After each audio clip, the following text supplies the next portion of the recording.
पेशवे चिमाजी आप्पा यांच्या पत्नीस झालेली भूतबाधा निघाली ती मिडभाव येथील रामेश्वराच्या दर्शनाने।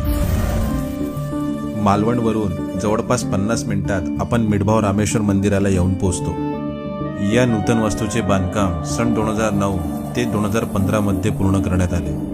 मालवणचे अरुण भट आणि गोव्याचे श्रीनिवासन यांच्या अखंड प्रयत्नातून हे सुंदर मंदिर उभारण्यात आले। कळस आणि त्यावरील रचना आपल्याला तंजावर पद्धतीची बघायला मिळते। एकूण 35 गुंठे जागेमध्ये या मंदिराचा परिसर सामावलेला आहे।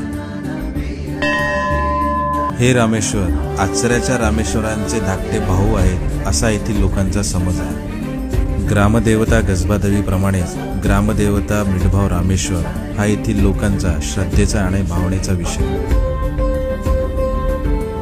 केवळ भक्तीचाच नव्हे तर पर्यटनाचाही विचार करून बांधलेल्या या आकर्षक मंदिराला तुम्ही नक्की भेट द्या। हर हर महादेव।